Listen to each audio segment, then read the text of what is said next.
Good afternoon, and welcome to Straight Talking with Kelly, where real conversations happen.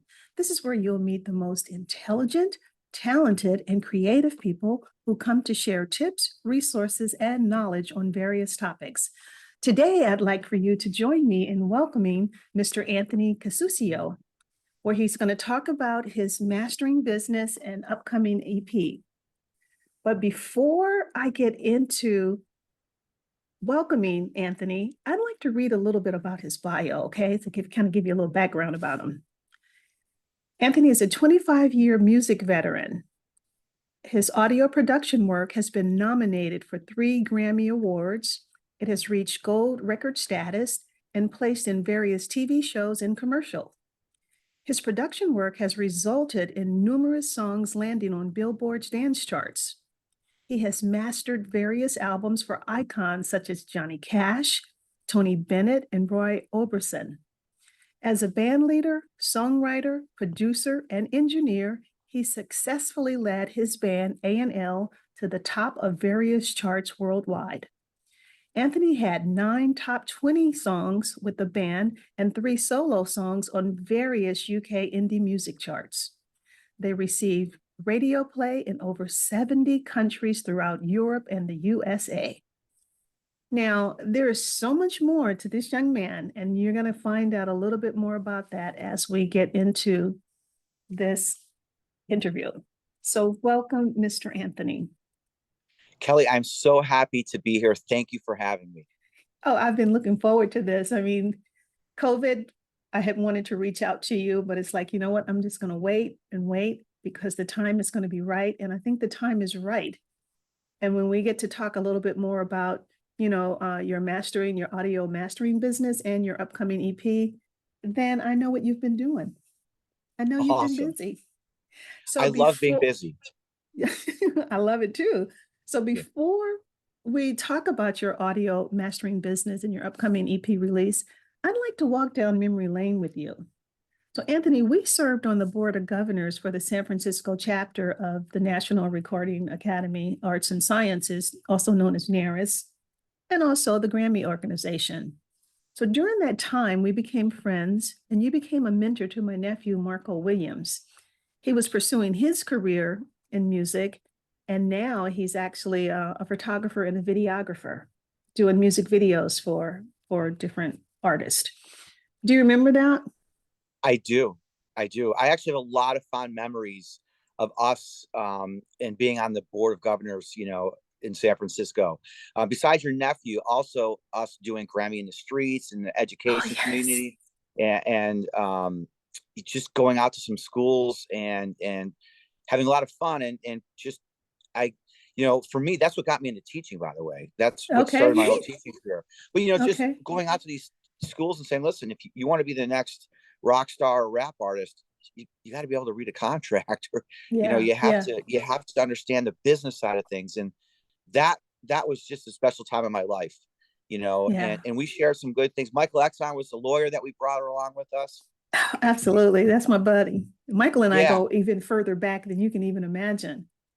He and I and, went uh, to the and same high school. really, I did not know that, but he He was, was in my brother's band. He was in a band with my brother in them.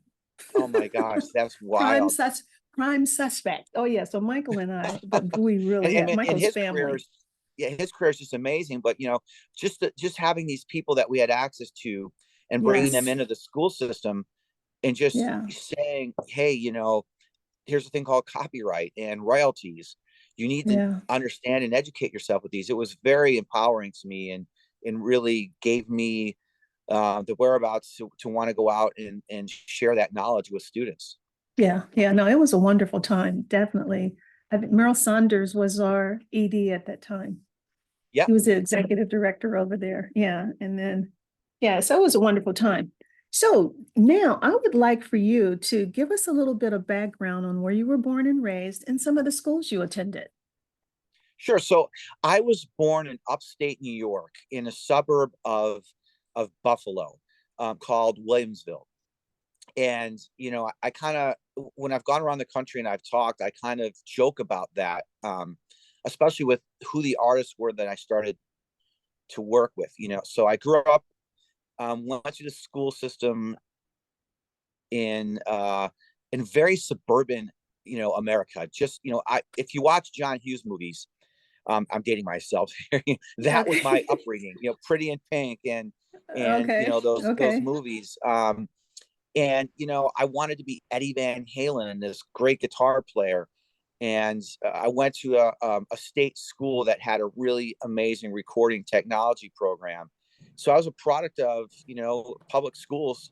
And I just laugh because when I talk to people, I'm like, I've worked with so many hip hop artists and dance artists, and they look at me and they're like, "What's your background?" I said, "I don't know, white kid in suburbia who wanted to be Eddie Van Halen." So, um, but I'm back here, and that's the beauty of it is, um, with the advent of the internet and whatnot, I've been able to come back to where I grew up and make an impact on this community, Okay. and still do all these great things that I do in the music industry and give back by teaching. Okay. So now you actually kind of answered a little bit about my second question, but I'm sure you can elaborate a little bit more on it. So, what or who inspired you to become a musician? And it's funny, I do say Eddie Van Halen a lot because I loved him as a guitar player when I was in high school. But really, for me, um, I was a Beatles fan. Oh, So, okay. which is, of course, I'm a product of the 80s and they were a product of the 60s. But I in middle school got a couple Beatles records and started listening to them and really started picking apart their songwriting, their production skills, how they arranged music, and that stuck with me till today. I still draw upon those elements. I also, growing up in upstate New York, close to the Canadian border, there were two bands, one called Rush and another called Triumph. They were these power trios in the late 70s and the 80s that really inspired me as a guitar player, much more than Eddie Van Halen. These Okay. were part of this progressive type um, music. But yeah, that, and then also I played the trumpet and the euphonium in school, so I was exposed to classical music as well, and I think that also had a profound impact on me. Some of my band directors and teachers, just to understand the basics of music. And if I kind of felt like, well, listen, if I want to be successful in music, I really need to learn the language. Hmm. And those are the people who helped me learn the language. Yeah. Yeah. Yeah. That's interesting. When you talked about the Beatles, because I definitely enjoyed the Beatles music and still do to this day. And it's interestingly enough that you actually dissected their music to find out, you know, how they were doing it. And a lot of their music, what they did, they dissected a lot of Black music. Motown Absolutely. artists, yeah. So so it's just it amazes me with even like the Rolling Stones, how so many of them gravitated to Black music, which made their music, what it is today. So it just amazes me. And I like for that history to be told so people don't get it twisted. Yeah, and they pay tribute to a lot of these artists. They If you do. think They of some of do. the early Beatles songs like Dizzy Miss Lizzie and Please They Mr. do. Postman, Yeah. they loved Motown. Yeah. Well, who didn't? Yeah, I yeah. mean, Well, it's really? funny too. What people don't, I don't know if the average person knows this, but when the Beatles early on, they used to get these Motown records, and Paul McCartney would bring them into the studio and say, "Make my bass sound like that," Yeah. Oh, and yeah. that's one of the reasons why the Beatles, the bass on a lot of the records is quite prominent. It's because they were trying to Yeah. imitate that Motown Yeah. foundation. You know, Him, Elvis Presley, all of them, but one thing, like you said, the Beatles and the Rolling Stones did acknowledge it. And Elvis Presley actually acknowledged it later in life, that he was influenced by Black music. And then his music, that movie that just came out about him, also shows that. So, absolutely. yeah. So now you have had an illustrious career spanning over 30 years. Your work has been nominated for 3 Grammys Awards. You've topped the Billboard dance charts and received music radio play worldwide. On top of all of this, you have mastered various albums of icons such as like Johnny Cash, Roy Orbison, uh, Tony Bennett. There's so much more that I didn't mention. What has been your proudest moment, musical moment? I've actually given that a lot of thought because somebody asked me that recently. And, of course, being involved with albums that were nominated for Grammys is always a star in your cap. And having some songs top the charts in the UK, that's been great. For me, and I reflected on this. I worked on a jingle, and it was for a big, huge client. It was for Liberty Medical, and they're all over TV, all over radio. And through connections I had, I ended up doing a jingle for them. Oh, okay. And for me, so I tell this story, and I love it. I laugh this. I was at the gym one day working out in the morning, and they had CNN on, and all of a sudden I hear Liberty, and then I see Wilford Brimley talking about Liberty Medical, and it's my music in the background, and then my jingle. To me, that was a huge moment in my career. I was just like, wow, Yeah. it's not what I expected. It's not the gold records that I have or these other things, but to me, that was so cool to see that and hear my musical work on this major network while I was working out. And I always joke, I'm like, yeah, I worked out extra hard that day because I was so inspired. So that I have that's probably one of my landmark achievements, just out of the blue, seeing something that you've done out in the public Yeah. and on a national level. So I'd have to say that's probably it. Well, that's hot. That's hot. Yeah. That's not a Right. Thanks. that's not shabby at all. Yeah. Yeah, I would like to have a commercial. So now Reader's Digest recruited you with your production at BMG Studio to join Yeah. their record label in New York. What was that like, and who were some of the artists you worked with? So this was fantastic for me because I was in college, and I probably needed to grow up a little bit.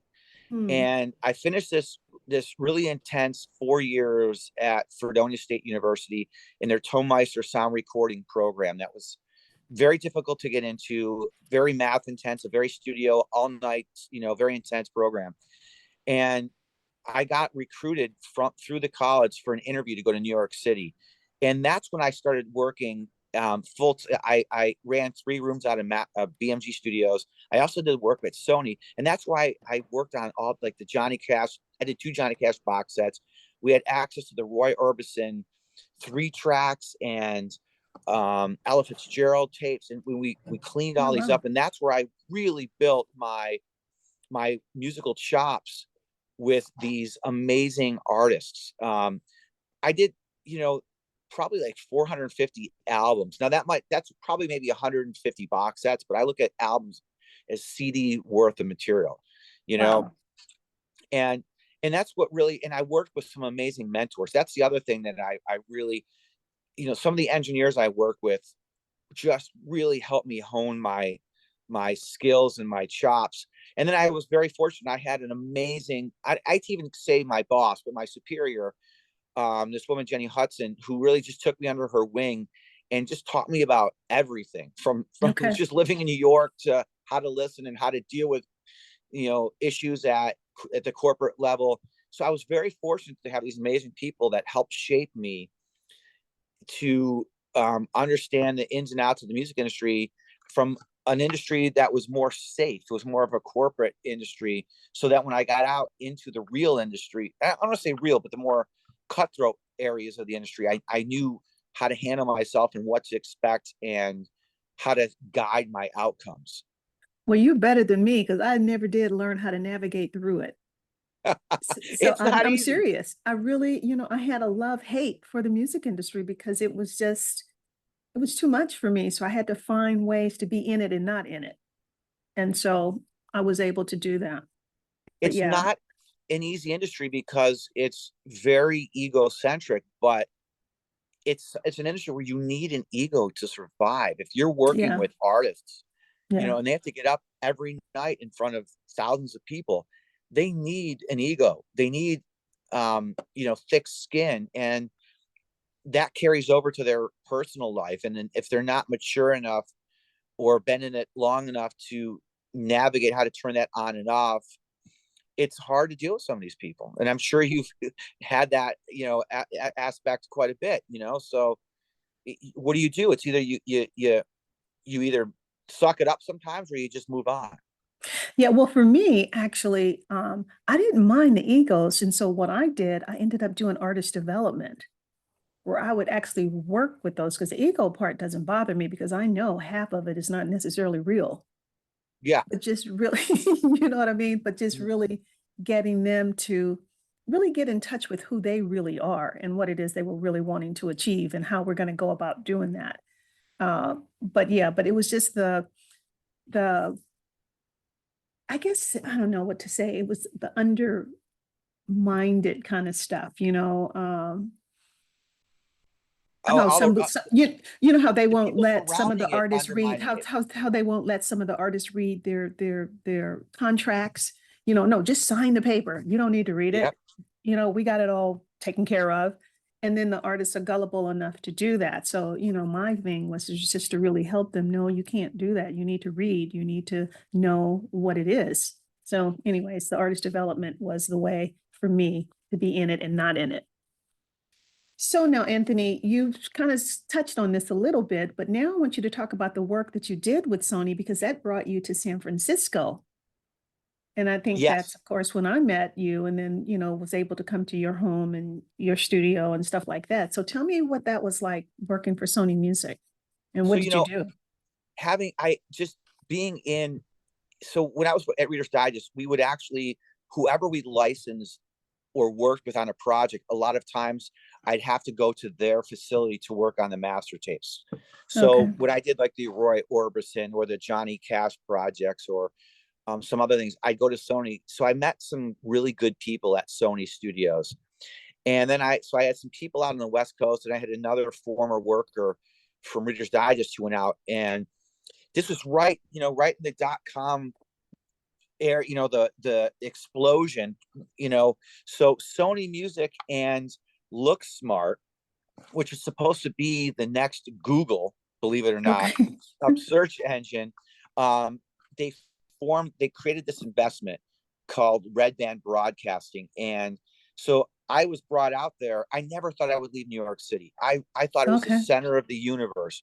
And then I got to San Francisco and I'm like, this is a beautiful place. It's like a beautiful place with sane energy instead of crazy energy, and there's no snow, So, um, but for me, it was great because it took me out of my comfort zone, and I became the audio production or the audio director or the director of audio Okay. production, if I recall. Okay. And Okay. we were doing lifestyle programming. We were doing podcasts before podcast was even Podcast. conceived, you Okay. know so we were doing these lifestyle programs that were being delivered by um real media player, and even whatever the player was that Microsoft had at the time in 2000 2001.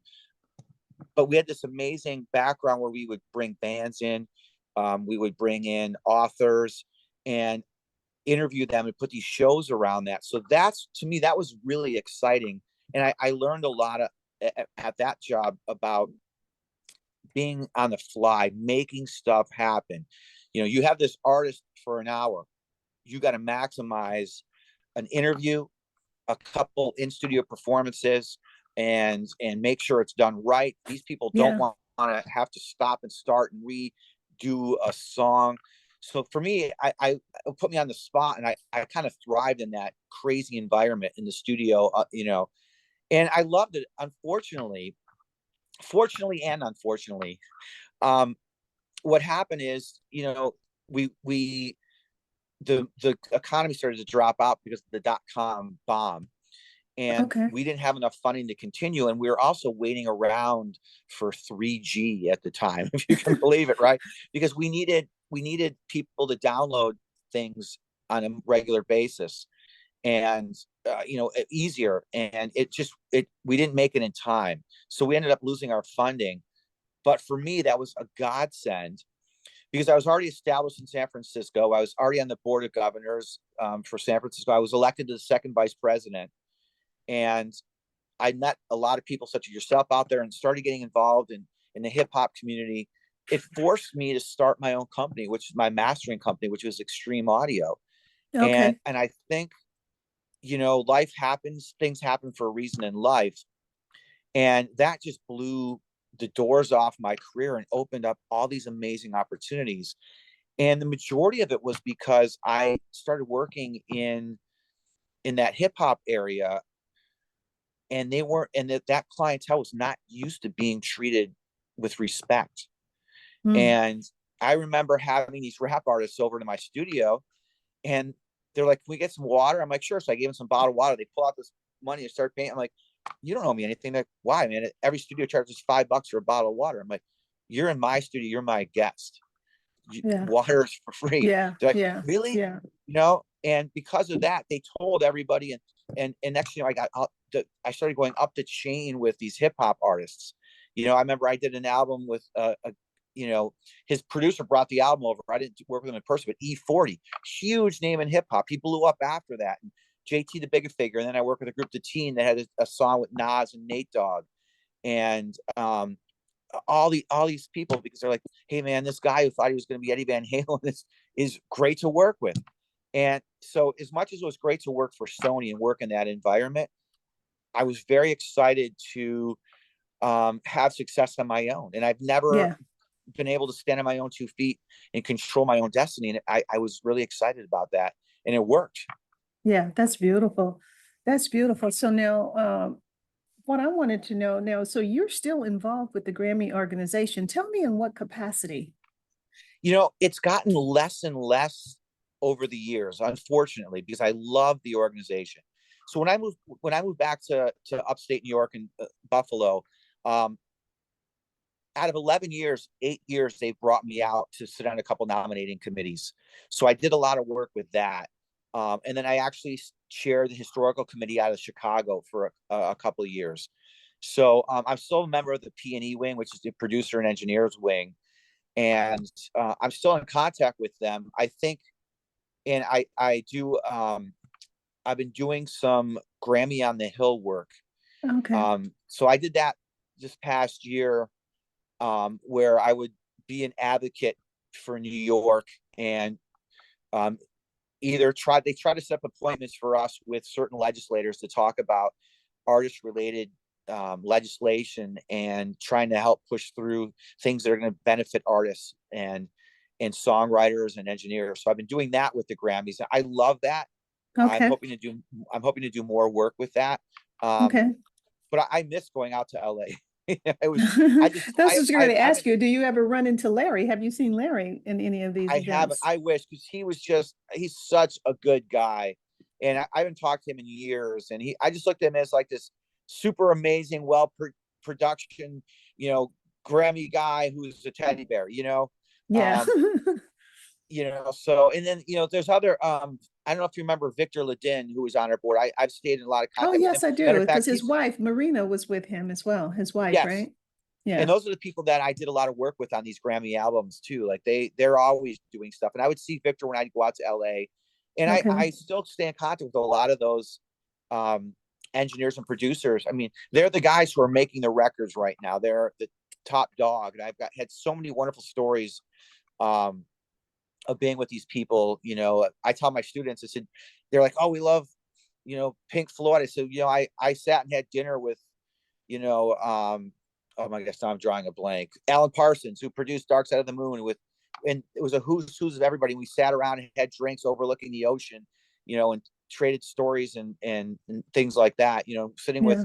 you know, um, Roy Thomas Baker, and asking him about Queen, and him going, like, "Do you want some tea?" And I'm like, "Sure." And so I had these people who were still doing stuff in the industry, but I had access to, and me, I'm like, well, I'm never going to stop learning. So if I've access to these people who've done some of the albums that I grew up to, why wouldn't I ask them about them? Why wouldn't I learn? Oh, And I absolutely. think these people never like to stop. They like sharing information, never stop wanting to share. And Yeah. so as much as I'm there as somebody who's done all these great things, I look at it as an opportunity to learn. And I think that's one of the things that I has helped me and propelled me moving forward is, what can Yeah. I do next? How can I learn? Admitting I need to learn. I need Yeah. to do Oh, these things. absolutely. And that's what the Grammy organization did for me. I think it's I still love it, and I tell everybody it's more than just the Grammys. So you don't even hear about the Grammy cares organization that helps addiction and people who are homeless and That's artists. Music Cares. Music Music Cares. cares, right? Yeah, Music Cares. And all these other things that they do. It's not just who performs on CBS on Sunday night. As a matter of fact, they have to put those artists on Saturday or on Sunday night because they need ratings to generate income to help people who need stuff and put instruments in schools. So absolutely.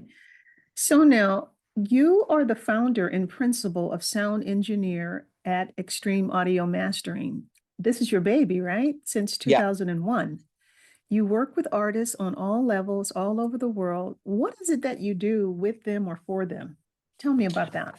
Well, so mastering is a very unique process. It's the end of the creative process for an album or a single. So you have, artists who go in the studio, they record, they take those recordings, they mix them down, and then they send them to me to be finally processed. I treat them, I create a very commercial sounding song that's going to translate across all platforms, from your earbuds to your car to streaming services.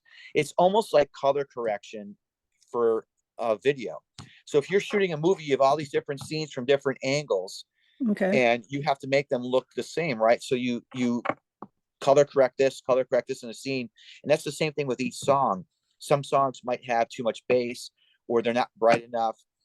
They're not up to a commercial standard with volume. So I take and take all those songs, make them sound coherent, and help make the realize the artist's musical vision across the album or the EP, and create this cohesive piece of art, and help them get it to the streaming services and out there so it stands up to everybody else, everybody else's music. A lot of people are doing stuff at home versus artists who have a huge budget. So you need to bring in professionals in some aspects of the creative process to help you get in that ballpark. And mastering is one of the areas where you can do everything else at home, but you go to a mastering engineer, they're going to at least get you sounding like you can compete. Like I have someone say, maybe sound like Jay-Z. Well, I can't. He spends $10,000 on 1 week in a studio. You're spending $100 on your whole album, but I can at least get you in the ballpark so that you don't sound like an amateur, So so it doesn't even matter what their budget. So you're able to work with different budgets to be able to accomplish that. Yes. And I have various pricing depending on who it is. Like I offer students a huge discount. When I say I work with people all over the world, I have people who upload files to me, and I started doing mixing as well. Like I'm working on a hip hop project right now where I'm taking all the instruments, the tracks that they've recorded, and I put them together, blend them, and then I'll master them. But I joke that there's probably an FBI file on me, because from like 2010 to 2015, I was working with some of the biggest artists in Russia. They didn't have access to mastering studios. All the places didn't have access to Western gear. They didn't update any of their, facilities. And through a connection, I stumbled upon these two producers who were extremely active. And so they used to upload files to me, and then they'd pay me via Western Union, because I couldn't take any credit card payments because they're in Russia and there's a boycott on them. So, but I was working with this album with Lev Lesheko, and they're like, he's the Frank Sinatra of Russia. I'm like, are you kidding me? They're like, oh yeah. So I looked him up, and I'm like, this guy's huge. And I started doing all these other big artists from Russia. It was funny because I'm like, wow, no one knows this, but I'm catering to the stars of Russia in the late 2000s. So. How funny. So it's interesting. So like when let's say an artist comes to you and they want you to master their work. So do you sit down with them? Do you sit down and go, what's the process? How do you find out what it is they want? Do you interview them? Do you listen to their music first? What do you do? All the above, but it's getting less and less interactive. So I would love to talk on the phone with people, but it's happening less. People don't have time. So usually what happens is people send me a link to download their files. And so I'll get their files, I'll talk to them, or I'll email them, or we text, And I asked for, you know, what's their vision? What are they looking for? Are they looking for quality over volume, which is always an issue? Are they looking for a certain sound? Do they have an artist that they want to emulate? Can they point me in the right direction to listen to something that might Okay. give me an idea? So they, some people want this analog sound. They want it really like round and smooth, or other like dance artists, they want it bright and in your face, and everything in between. So I have to figure that out, like what's the sound that they're going for, and then work on achieving that. And I usually I'm usually really close with mastering. I usually nail it within the first pass. Okay. Mixing, it's very subjective, so I'll go back and forth with the mixing process, but I send them clips for review, you know um and just let them hear it. And then again, it's not my baby, it's their baby, it's their vision. So I'm very big on, it's not what I want, it's what you want. Tell me what you Yeah. want and I'll make it happen. Yeah. I don't Yeah. have to put my stamp on it. That's just not what it's Yeah. about. It's about, Yeah. me being a conduit to you getting to the end of your project and you being proud of it. and Yeah. and, and I think that's helped me succeed a lot, because it's, again, I'm just facilitating your vision. Wow. Well, it sounds really exciting and it sounds like a lot of work. And it sounds like you really have to be able to, number one, know your music and know what you're doing. And because of your expertise and all the experience that you've had, I'm sure you can just pull stuff out of a box. You've done it so much, you're able to kind of do it with a little bit of ease. And I'm not saying that it's all simple, but because this is what you do, it probably is simple to you. It is to a point. Sometimes there are issues, and I'm a good problem solver, and I'm a good fixer when it comes to audio issues. And there are more and more tools on the market that help me fix noises or problems. And it's funny. I had a bunch of high school students come in to the college that I work at, where I'm the chair of the music department at this college, Villa Maria. And just explaining to them about microphones and things. I was telling them a story of where I was working on a classical piece of music and remastering an old piece of music. It was I forgot who the artist was, but it was one of the first ever recordings of the Vivaldi Four Seasons. And there's a solo violin note that was a little flat. I used auto tune that you find on all these modern singers to fix this note, and nobody knew it. And I didn't tell anybody for years, Okay. because they're like, Wow. "How'd you fix that note?" And I'm like, "I just have ways, because it was so out of the box to use a modern tool for vocals on a solo violin that was, from 60 years ago. And I didn't want all the purists to get mad at me. Yeah. They weren't. They were just astounded by the result. But it's like those are tools and things that keep me on the edge of my seat, because I can use them in non-traditional ways, and that's what makes it fun and a challenge and not easy. Well, you know what? So as you said that, the first thing that comes to my mind is like, oh my God, how do you keep up with the new technology I mean, because you have to stay on top of what's new and what's happening, right? Yes, it's hard to do because there's so much technology coming at you. But you know what? My students keep me up to date Okay. and on my toes. That'll They're like, work. "What about this? Do you know about this?" I'm like, "No, I guess I have homework to do." So Yeah. um, I have a couple students who I've become very close with, who are DJs. And the past 2 years, that's what's helped spur my new music, is I've gotten into the EDM and performing, and it's easier to be a solo act, I guess, than to deal with a band when you have schedules and kids and day jobs. So I've gotten into DJing, but with a live element to it. And that was really, brought on by students challenging me. Hey, if Okay. if, if we finish these projects and early, you got to get behind the deck and do a set. And I'm like, what? I'm like, okay, challenge accepted. And then now I've been out. We've got 2 shows coming up, so Okay. Okay. Nice. it's, Yeah. where you take inspiration wherever it comes. And if you feel that those inspiring elements, rising up inside of you, you just got to ride it out and go for it and learn. Hmm. So now tell me about this upcoming album that you have coming out. What's that all about? So I released an EP, I guess last year, maybe 18 months ago, and I had 2 songs off of it that I put out as singles. And that was a departure. I was in this band A&L, which was a band that started just for fun, but we ended up having a lot of success. So we just continued, I kept writing music for it and releasing singles. And then COVID hit, and it kind of just fizzled out just due to not being able to do anything for a year and a half. So I started writing music over COVID. So I had that album that I put out, I think last spring or maybe last winter. I forgot, but that spurred me to get into doing pop music. And Okay. so I'm into taking like EDM beats and dance music, but from a very pop approach, very pop melodies, very vocal centric, but also guitar. So I had success with that. I had my song "Love Is the Answer," which I think on various I charts. like that. I like that song. I Thank you, like thank that you. That song.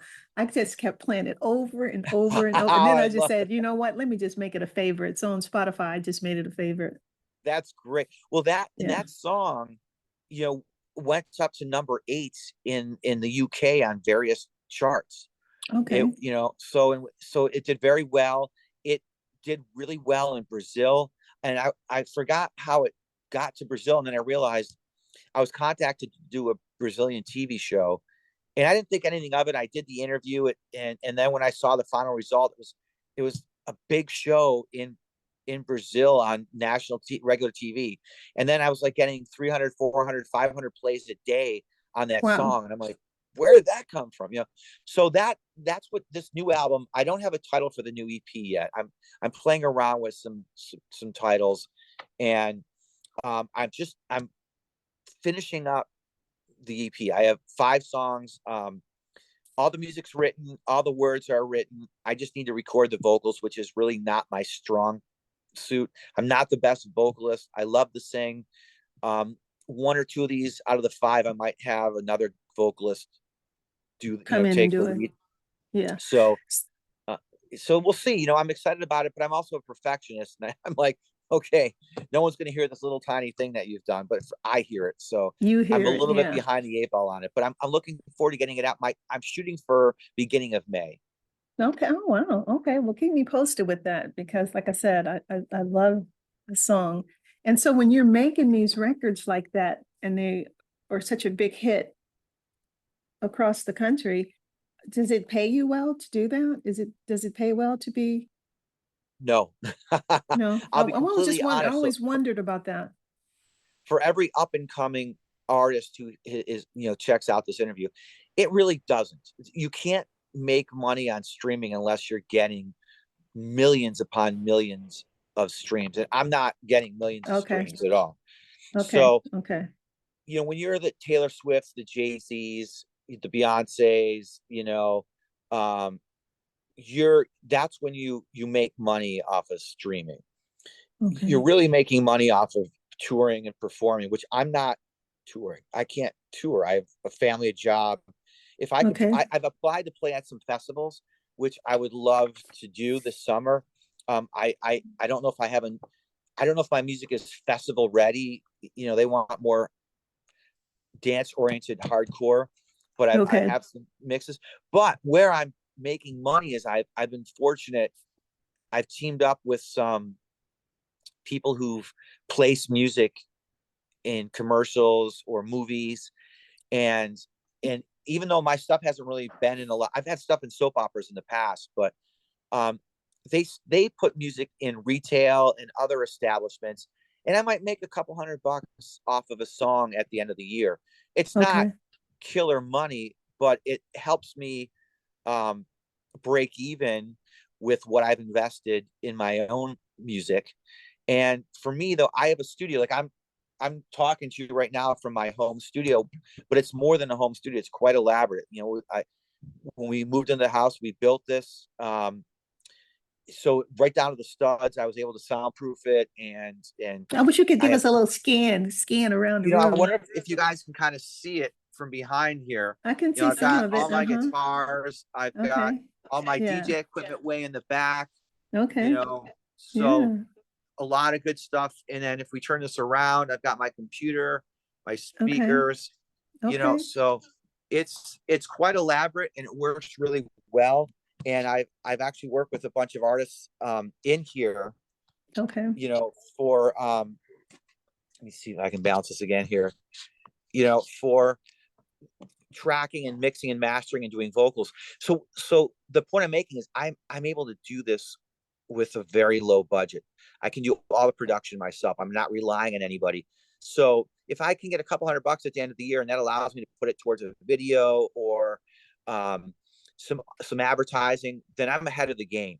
You Yeah. know, Well, you know what? And I think it's important to be realistic because I think sometimes young people have this vision in their heads that just because you're doing music, you're a millionaire. Everybody that's doing it. And I think it's just time for people to get real and just let them know that no, everybody's not a millionaire making music.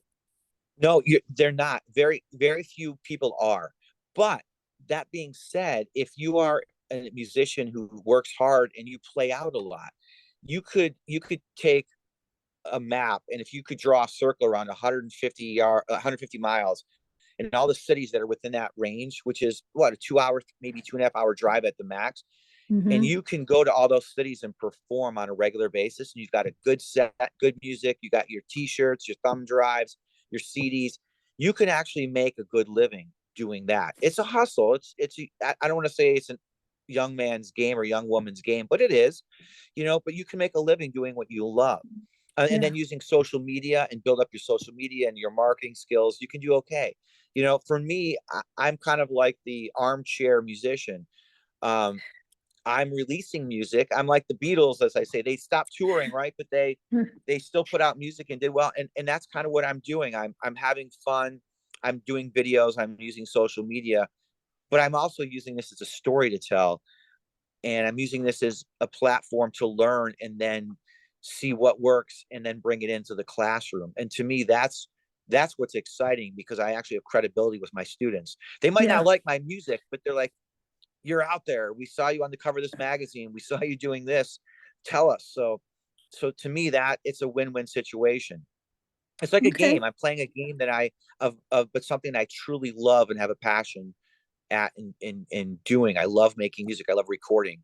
And if I can Yeah. learn and see like, if you told me last year that TikTok would be breaking music, I'd be like, you're crazy. That little platform, but here we are. Yeah. So Yeah. Yeah. you have to learn Yeah. all these things. Oh, yeah, absolutely. So now we're getting ready to kind of switch gears here real quickly. Okay. So I would like for you to tell me three people that have inspired you. Three people have inspired me. So, well, I'm going to say my parents, counting as one. So, I've been very fortunate. My dad passed away about 10 years ago, but he was extremely supportive. Same with my mom. They were very supportive in anything that I wanted to do. And, um, and were just there for me whenever I needed them. So Okay. they were a huge inspiration. I also, as I mentioned before, my boss, and I hate to call her my boss, but my boss in New York City, Jenny Hudson, she's a lifelong friend. I still talk with her, and she just was somebody who helped me grow up.